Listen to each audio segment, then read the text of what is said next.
로마서 12장 1절로 2절 말씀을 같이 한 목소리로 봉독하겠습니다. 그러므로 형제들아 내가 하나님의 모든 자비하심으로 너희를 권하노니 너희 몸을 하나님이 기뻐하시는 산 제물로 드리라. 이는 너희가 드릴 영적 예배니라.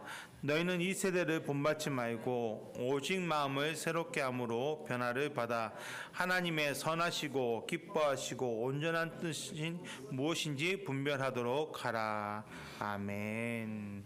저는 오늘 같이 봉독한 말씀을 가지고 거룩한 산 제물이 되자라는 제목으로 말씀 나누길 원합니다. 벌써 2024년의 마지막 달이 시작되었습니다. 우리가 매년 12월을 맞이하는데 가장 분주한 달이 언제냐라고 생각해 보면 12월인 것 같습니다. 교회적으로도 이제 성탄, 저희 보시다시피 이제 추리도 만들고 뭐 성탄절, 성구영신 예배 관련된 현수막도 붙이고 막 이렇게 교회 준비, 성탄절 준비 뭐 이런 바쁘고, 또 세상적으로 어떻습니까? 세상적으로도 이제 한 해를 마무리하는 시점, 또 새로운 해를 시작하는 시점에서 여러 가지 해야 될 것들이 많습니다. 그러다 보니 분주합니다. 그냥 12월만 되면 왠지 모르게 마음이 분주해집니다. 이런 분주함이 생기면 어떻게 될까요? 정말 우리가 바라보고 우리가 생각하고 놓지 않아야 될 것들을 놓을 때가 많습니다. 뭐 다른 분 얘기가 아니라 제 얘기입니다. 너무 분주해서 정말 내가 꼭 붙잡고 살아가야 되는 것들을 가끔씩 놓을 때가 있더라고요. 하나님의 나라와 그 의를 위해서 살아가는 게 우리 그리스도인인데, 어떻게 보면 너무 바빠서 이거 합니다, 바빠서 저거 합니다라고 하면서 하나님의 나라와 그 일을 좀 등한시하는 그런 모습이 있지 않는가라는 생각을 해보게 됩니다. 바울은 로마서 12장부터 그리스도인들로서 어떻게 살아야 되는지를 이야기합니다. 오늘 본문에서는 특히 사도 바울이 우리에게 말하기를 거룩한 산 제물이 되어라 라고 우리에게 권면하고 있습니다. 왜냐하면 거룩한 산 제물이 되어야 그리스도인다운 그리스도인이 될 수 있기 때문이죠. 제물이란 너무 잘 아시는 것처럼 소나 양, 짐승을 죽여서 드리는 것을 말합니다. 죽지 않은 것은 제물이 될 수 없습니다. 왜냐하면 피 흘림이 없음즉 사함이 없기 때문이죠. 피의 제사가 있어야 제사함을 받습니다. 그런데 오늘 사도 바울은 우리에게 말하기를 산 제물이 되어라. 제물은 죽은 것입니다. 죽어야 됩니다. 그래야 제물이에요. 그런데 살아있는 제물이 되어야 한다라고 말합니다. 뭔가 앞뒤가 안 맞지 않습니까? 짐승은 죽어서 제물이 되지만 우리가 죽으면 어떻게 됩니까? 우리는 죽으면 하나님 나라에 가는 거예요. 우리가 이 땅을 살면서 그리스도인답게 사는 것, 그것은 살아있는 제물이 되어야 한다는 거예요. 그게 무슨 말일까요? 내 몸은 살아있는 것 같지만 하나님 안에서 죽은 삶, 하나님 말씀에 온전히 순종할 수 있는 모습이 되어야 한다는 겁니다. 살아있으되 살아있지 않는. 이해가 되시나요? 내가 살아있지만 내 뜻대로 내 의지대로 사는 것이 아니라 하나님 앞에 나의 모든 것을 내려놓고 하나님이 원하시고 기뻐하신 대로 나아갈 수 있는 모습. 하나님 앞에 두 손 두 발 다 들고 난 하나님 아무것도 아닙니다. 하나님 앞에 행복합니다. 하나님이 알아서 나를 이끌어 가십시오. 여러분, 초대교회 순교자들이 왜 그 죽음을 알면서도 그 길을 걸어갔을까요? 하나님 앞에 항복한, 하나님 앞에 순종한 사람들이었기 때문입니다. 이런 모습이 될 때 우리는 하나님이 기뻐하시는 산 제물이 될 수 있는 것입니다. 그러면서 바울이 한 가지 더 붙입니다. 하나님이 기뻐하시는 산 제물이 되어라. 하나님이 기뻐하시는. 여러분이 신앙생활하면서 기준을 어디에 두고 계십니까? 좀 안타까운 것은 우리가 신앙생활하면서 그 신앙생활의 기준을 스스로 정할 때가 있습니다. 이 정도면 됐지. 여기까지, 나는 여기까지면 돼. 여기까지만 하는 게 난 최선이야. 여러분, 근데 내가 원하는 거, 내가 기뻐하는 거, 내가 생각하는 것으로 사는 것이 신앙입니까? 아닙니다. 신앙생활은요, 내가 죽는 거예요. 그러니 누구의 기준으로 살아야 합니까? 하나님의 기준으로 살아야 합니다. 내가 기뻐하는 거, 내가 생각할 때 좋은 거, 이웃들이 생각할 때 그 정도면 됐어라는 그게 아니라 하나님이 나를 향한 각자 다 다르시거든요. 각자 하나님이 주시는 계획과 사명이 다릅니다. 그 사명에 맞게 살아가는 것, 그것이 바로 하나님 기뻐하시는 산 제물이라는 것입니다. 그러면 어떤 삶이, 어떤 모습이 그런 거룩한 산 제물이 되는 것일까요? 첫째로 세상을 향해 눈을 돌리지 말아야 합니다. 이 세대를 본받지 말라고 바울은 분명하게 얘기합니다. 이 세대를 본받지 말라. 그게 무슨 말일까요? 세상을 바라보고 세상을 따라가다 보면 하나님 찾기가 쉽지 않다는 것입니다. 왜냐하면 세상은 악한 영이 지배하고 있습니다. 여러분, 우리 신앙생활하면서 하나님 믿는 우리가 세상 가운데 살아가기가 얼마나 어렵습니까? 그건 당연한 거예요. 왜냐하면 악한 영이 우리를 넘어뜨리게 하기 위해서 세상 가운데서 실패하게 만듭니다. 세상에서 성공하면 하나님의 뜻으로 우리는 알잖아요. 감사하니까 실패해서 하나님 앞에 원망하고 불평하라고 우리를 넘어뜨리려고 하는 것이죠. 그러니 세상을 바라보면 우리는 넘어질 수밖에 없습니다. 세상의 지배를 받게 되고 죄의 지배를 받을 수밖에 없는 것이죠. 죄의 지배를 받으면 어떻게 됩니까? 하나님의 뜻대로 살아갈 수 없습니다. 롯이 소돔과 고모라를 바라보면 어떻게 됩니까? 바라봐서 그 땅으로 들어갔습니다. 그 땅에 들어가서 그가 겪은 것이 무엇입니까? 자기의 삶이 풍족해지기 위해서 소돔과 고모라로 갔지만 결국은 그는 실패할 수밖에 없었다는 것입니다. 세상을 바라보면 처음엔 좋을 수 있습니다. 행복할 수 있습니다. 그러나 그 안에는 참된 기쁨도 참된 행복도 없기 때문에 마음 가운데 더 큰 공허함을 느낄 수밖에 없다는 것입니다. 세상은 하나님을 거스는 곳이기 때문이죠. 요한일서 2장 15절 17절에 이 세상이나 세상에 있는 것들을 사랑하지 말라. 누구든지 세상을 사랑하면 아버지의 사랑이 그 안에 있지 아니하니 이는 세상에 있는 모든 것이 육신의 정욕과 안목의 정욕과 이생의 자랑이니 다 아버지께로부터 온 것이 아니요 세상으로부터 온 것이라. 이 세상도 그 정욕도 지나가되 오직 하나님의 뜻을 행하는 자는 영원히 거하느니라 라고 분명하게 말씀하고 있습니다. 육신의 정욕, 안목의 정욕, 이생의 자랑. 이건 다 세상 사람들이 쫓고 있는 건데 이건 하나님께로부터 오지 않았다는 거예요. 육신의 정욕이 무엇입니까? 쾌락이죠. 안목의 정욕은 뭐죠? 욕망입니다. 가지고 싶은 욕망. 그리고 이생의 자랑은 교만입니다. 이 모든 것은 하나님께로부터 오지 않았다는 거예요. 세상에서 마귀가 우리를 넘어뜨리기 위해서 이용하는 도구라는 것입니다. 여러분, 솔로몬 너무 잘 아시죠? 솔로몬 하나님께 지혜를 구한 왕이었습니다. 자기 연약함을 알았기 때문에, 자기가 이스라엘 백성을 잘 통치하지 못할 것을 알았기 때문에 하나님께 지혜를 구했습니다. 하나님의 백성 이스라엘을 다스릴 수 있도록 저에게 지혜를 주십시오. 그 결과 어떻게 됩니까? 하나님께서 만족해 하시면서 그에게 지혜뿐만 아니라 그가 구하지 않는 부와 명예와 권세도 그에게 넘치게 부어주셨습니다.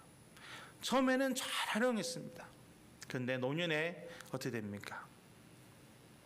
솔로몬은 넘어졌습니다.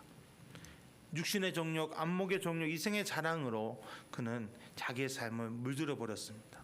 하나님을 떠나서 하나님은 멀리 떠난 그런 삶을 살게 된 것이죠. 그런 그가 마지막에 이렇게 고백합니다. 전도서 1장 2절에 전도자가 이르되 헛되고 헛됨이 헛되고 헛되니 모든 것이 헛되도다. 14절 내가 해 아래에서 행하는 모든 일을 보았노라. 보라 모두 다 헛되어 바람을 잡으려는 것이로다.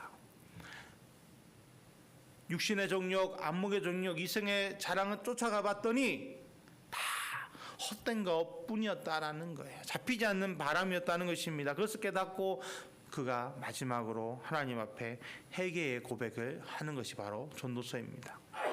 여러분, 우리가 두 가지의 마음을 가질 수 있으면 얼마나 좋겠습니까? 우리가 정말 세상을 바라보면서도 하나님 온전히 따를 수 있다면 얼마나 좋겠습니까? 그런데 세상을 바라보면 하나님 온전히 따르지 못합니다. 그게 우리예요. 마태복음 6장 24절에 한 사람이 두 주인을 섬기지 못할 것이니 혹 이를 미워하고 저를 사랑하거나 혹 이를 중히 여기고 저를 경히 여깁니다. 너희가 하나님과 재물을 겸하여 섬기지 못한다라고 분명하게 말씀하셨습니다. 우리는 하나님을 바라보든지 세상을 바라보든지 양자택일할 수밖에 없다는 거예요. 나는 50% 하나님 의지하고 50% 세상을 바라본다? 그럴 수 없다는 겁니다. 세상을 바라보는 그 순간 100% 우리는 세상 가운데 넘어질 수밖에 없는 연약한 존재입니다. 그러니 여러분, 우리가 하나님을 택할 것이냐 세상을 택할 것이냐 이 양자택일에서 우리는 무엇을 택해야 될까요? 너무 잘 압니다. 하나님을 택해야 합니다. 왜 그럴까요? 하나님만이 생명이기 때문입니다. 요한복음 10장 10절에 도둑이 오는 것은 돌치라고 죽이고 멸망시키는 것뿐이요 내가 온 것은 양으로 생명을 얻게 하고 더 풍성히 얻게 하는 것이다 라고 분명하게 말씀하셨기 때문입니다. 세상으로 가면요 롯이 모든 것을 잃어버리고 망한 것처럼 우리는 실패하게 되어 있습니다. 그러나 하나님을 향해 나가면 나갈수록 그 길이 힘들고 어렵다 하더라도 하나님을 온전히 바라고 나가면 하나님께서 주시는 은혜와 축복과 생명이 나의 삶에 넘치게 될 줄 믿습니다. 둘째로 생각이 달라야 합니다. 마음을 새롭게 함으로 변화를 받아라라고 바울은 우리에게 권면합니다. 그럴 때 거룩한 산재물이 될 수 있다라는 거죠. 마음이 뭘까요? 마음. 나의 마음이라고 얘기할 때 이 마음은 사고방식, 생각을 이야기합니다. 여러분, 하나님께서 아담을 처음 만드셨을 때 어떤 모습이었을까요? 얼마나 하나님께서 그 아담을 손수 빚으시면서 아름답게 만드셨을까요? 그리고 너무 사랑하셔서 그에게 축복하십니다. 생육하고 번성하라, 땅에 충만하라, 땅을 정복하라. 하나님이 그런 명령 내린 거는 인간밖에 없어요. 아담에게만 하나님이 그렇게 축복하셨습니다. 그런데 그런 아담과 그의 후손인 우리에게 어떻게 됩니까? 아담과 하와가 범죄함으로 하나님과 관계가 끊어지고 그 안에 죄가 들어옵니다. 죄가 들어오고 나서부터는 우리의 삶의 모습이 변합니다. 창세기 6장 5절에 여호와께서 사람의 죄악이 세상에 가득함과 그의 마음으로 생각하는 모든 계획이 항상 악할 뿐임을 보시고라고 기록되어 있습니다. 하나님께 처음 아담과 하와를 만드셨을 때 너무 아름답게 만드셨어요. 완전하게 만드셨어요. 그런데 죄가 들어오고 나서부터는 하나님과 멀어지고 나서부터는 생각하는 모든 것이 악하게 되었다는 것입니다. 하나님의 형상을 지음받은 우리의 모습이 점점 타락해져 가고 변질되어 간 그런 모습으로 되었다는 것이죠. 하나님이 기뻐하지 않는, 하나님이 원하지 않는 그런 모습들이 되어진 것입니다. 그러니 여러분, 인간에 대해서 막 철학자들이 여러 가지 얘기를 많이 합니다. 뭐 선선설, 성악설 다 얘기합니다만은 말씀 통해서 본다면 우리는 죄 때문에 악한 생각이 우리를 지배합니다. 여러분, 아이들 키우실 때, 아기들 어렸을 때 가짜 울음이라는 것 아십니까? 가짜 울음. 배고픈 것도 아니고 그 기저귀가 찬 것도 아닌데 아이가 울 때 가짜 울음이라고 말합니다. 왜냐하면 이 울음은 나의 양육자, 엄마나 아빠를 조종하기 위한 울음이라는 거죠. 그리고 아이들이 안 가르쳐도 거짓말 잘합니다. 자기한테 불리할 것 같으면 거짓말해요. 순수한 아이들인데도 불구하고 정말 극한 상황에서는 거짓말을 너무 잘합니다. 왜 그럴까요? 그게 죄의 본질이 우리에게 남아 있다는 거죠. 이런 사람들이 하나님을 바라볼 수 있을까요? 여러분, 세상 가운데 왜 하나님이 그렇게 돌아오라 부르고 계신데도 왜 못 돌아오는 것일까요?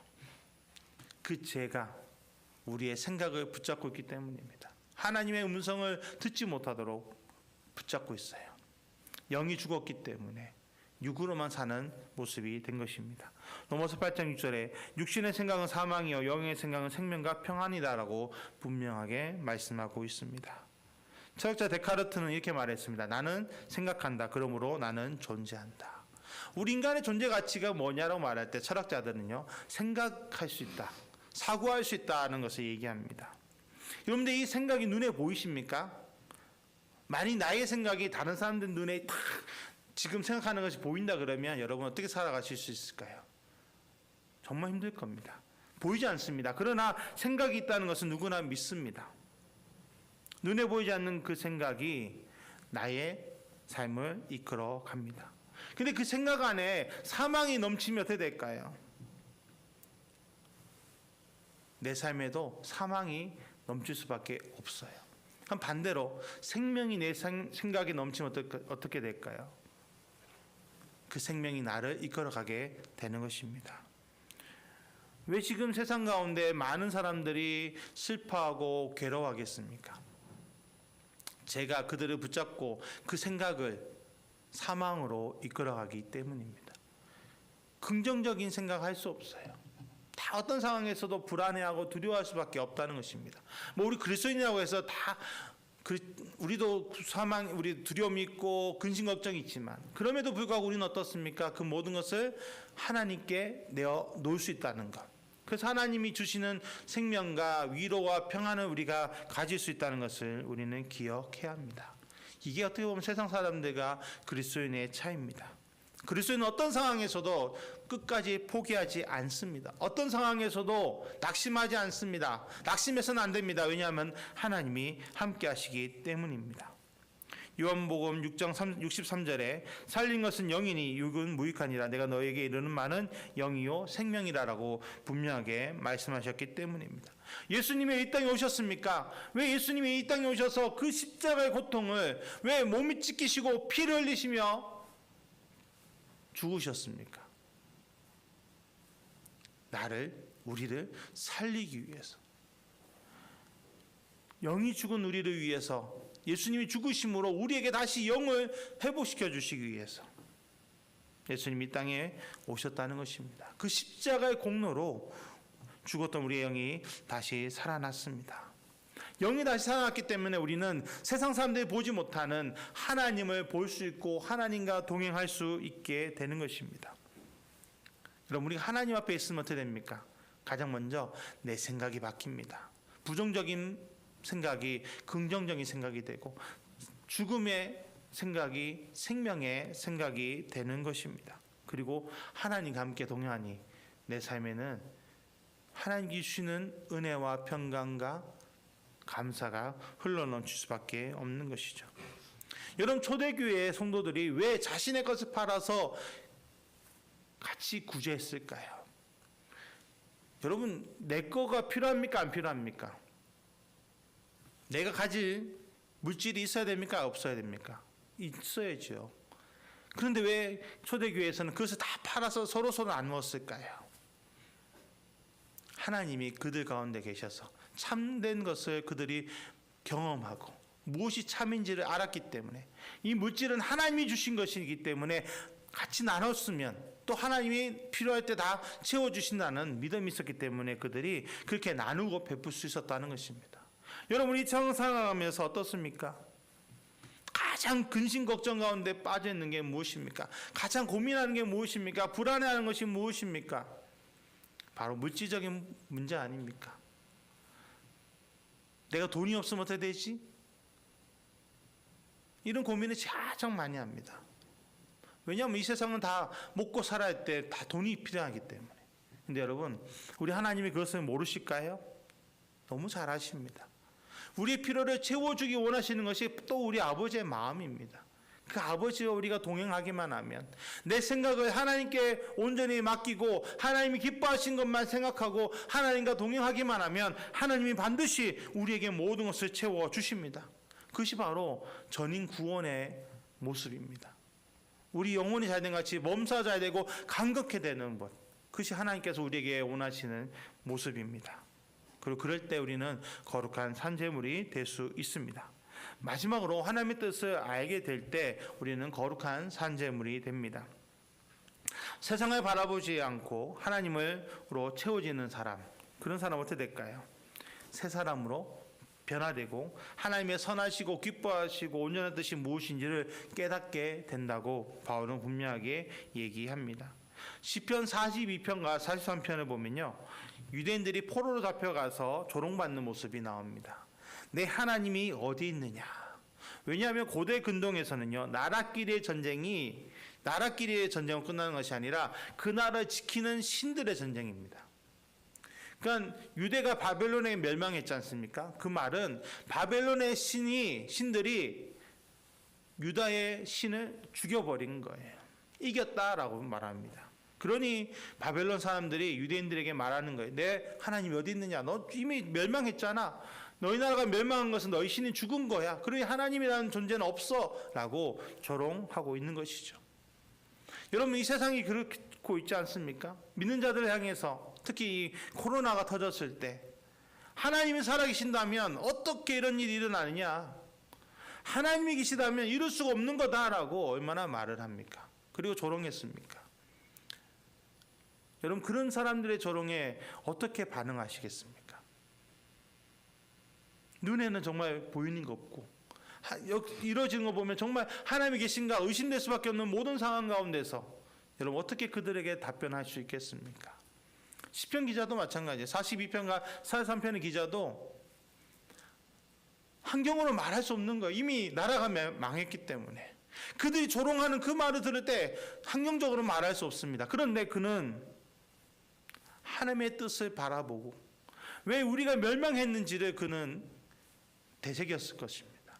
하나님 말씀에 어긋난 삶을 살았기에 하나님이 우리를 징계하신 것, 다시 돌아오라고 우리에게 손짓하시는 것, 그리고 반드시 하나님의 말씀이 이루어져서 예언자들의 그 선지자들의 말씀처럼 다시 회복될 것을 그는 바라보며 이렇게 고백합니다. 시편 42편 5절과 11절 또 43편의 5절에 이렇게 고백합니다. 내 영혼아 내가 어찌하여 낙심하며 어찌하여 내 속에서 불안해하는가? 너는 하나님께 소망을 두라. 그가 나타나 도우심으로 말미암아 내가 여전히 찬송하리로다. 눈에 잡힌 것 없고 보이는 것 없고 손에 잡힌 것이 없음에도 불구하고 하나님이 살아계시고 그 하나님께서 반드시 약속을 이루실 것을 믿고 고백하는 그 고백이 여러분 오늘 우리에게도 울림이 되어야 합니다. 지금 내 상황, 내 삶에서 문제가 있고 아픔이 있음에도 불구하고 하나님이 나를 사랑하셔서 나에게 가장 좋은 거 주신다라고 말씀하셨다면 그것이 이루어질 것을 믿고 바라볼 수 있는 믿음이 있어야 합니다. 왜냐하면 하나님의 본질은 사랑이시기 때문입니다. 그 하나님 나를 향해서 계속 사랑의 고백을 하고 계시는데 우리가 그것을 듣지 못하고 믿지 못한다면 여러분 하나님이 짝사랑하신다고 생각해 보십시오. 전능하신 하나님께서 그 창조물인 피조물인 그 인간에게 사랑받지 못해서 아파하신다면 여러분 그것이 가능한 일입니까? 근데 하나님은 우리에게 사랑을 허락해 주셨습니다. 요한복음 3장 16절 너무 잘 아는 말씀이죠. 다 같이 봉독하겠습니다. 하나님이 세상을 이처럼 사랑하사 독생자를 주셨으니 이는 그를 믿는 자마다 멸망치 않고 영생을 얻게 하려 하심이라. 아멘. 하나님이 우리를 얼마나 사랑하셨는지 여러분 하나님의 뜻은요 계획은 우리가 상상할 수 없는 것들을 이루어 가십니다. 여러분 만약 여러분의 자녀나 여러분이 가장 귀한 것을 희생하면 다른 사람들을 살려줄게 라고 할 때 여러분 희생하실 수 있겠습니까? 우리 못합니다. 그럴 수가 없어요. 근데 하나님은 죄인인 나를 위해서 우리를 위해서 독생자 예수님을 희생하셨다는 것입니다. 이 땅에 보내셔서 그 거룩한 피를 흘려 우리의 죄를 씻어 주셨다는 것이죠. 그렇기 때문에 우리는 하나님의 뜻대로 살아야 합니다. 하나님이 원하신 대로 살아야 합니다. 하나님께서 우리를 향해 뭘 원하실까요? 데살로니가전서 5장 16절 18절에 항상 기뻐하라 쉬지 말고 기도하라 범사에 감사하라 이는 그리스도 예수 안에서 너를 향하신 하나님의 뜻이다라고 분명하게 말씀하고 있습니다. 여러분 하나님이 나를 도우신다는 것을 믿을 때 어떻게 될까요? 항상 기뻐할 수 있습니다. 그리고 하나님께 간구할 때마다 하나님이 나에게 응답해 주실 것을 믿는다면 쉬지 않고 기도할 수 있어요. 그 다음에 하나님의 사랑이 모든 것을 이끌고 계심을 바라볼 때 범사에 감사할 수 있습니다. 여러분 우리의 하나님의 뜻을 분별하고 항상 기뻐하고 쉬지 말고 기도하고 범사에 감사하는 그런 삶을 살아야 될 줄 믿습니다. 하나님 우리가 거룩한 산재물 되기를 원하십니다. 이 세대를 본받지 말고 오직 마음을 새롭게 함으로 변화를 받아 하나님의 선하시고 기뻐하시고 온전한 뜻이 무엇인지를 우리는 알아야 합니다. 근데 이 거룩한 산재물은 내가 될 수 있는 게 아닙니다. 내가 되겠다, 거룩한 산재물 되겠습니다 외친다고 되는 것이 아니라 하나님께서 나를 그렇게 만들어가고 계십니다. 그래서 지금 바라보세요. 믿으세요. 지금 내 삶의 환경이 어렵고 많은 사람들이 바라볼 때 정말 난 너무 부족하고 연약한 것 같지만, 여러분, 나의 그 연약하고 부족한 모습을 바라보지 마시고 그런 나를 사랑하셔서 나를 이끌어 가시고 나를 보듬어 주시고 나에게 은혜 주시는, 나를 정말 거룩한 산재물로 만들어가고 계시는 하나님 바라보시기를 축복합니다. 그럴 때 우리는 어떤 상황에서도 흔들리지 않고 하나님의 마음을, 하나님의 생각을 더 깊이 묵상하게 되고 더 깊이 깨닫게 되고 이 땅 가운데 담대히 나아가서 하나님을 증거하게 될 줄 믿습니다. 오늘 그런 귀한 하나님의 자녀들, 하나님의 백성들 되시기를 예수님의 이름으로 축복합니다. 기도하겠습니다. 하나님, 이 시간 주님께 나아갑니다. 주님만 바라봅니다. 의지합니다. 나의 연약함을 아시죠. 나의 부족함을 아시죠. 오늘 하나님 앞에 나의 모든 걸 내려놓고 나가오니 나를 새롭게 하시고 하나님이 기뻐하시는 거룩한 산재물이 되게 하여 주시옵소서. 아버지, 정말 우리가 하나님만 바라보게 하여 주시고 내 생각을 하나님께 집중하게 하여 주시고 하나님의 뜻을 분별하며 이 땅을 살아가게 하여 주시옵소서. 나의 연약함과 부족함을 다 내려놓게 하시고 주의 사랑으로 충만하게 하여 주옵소서. 모든 것이 주의 은혜입니다. 주님, 우리 가운데 역사하시고 큰 은혜와 능력을 부어 주옵소서. 함께 하심을 감사합니다. 예수님의 이름으로 기도드렸습니다. 아멘.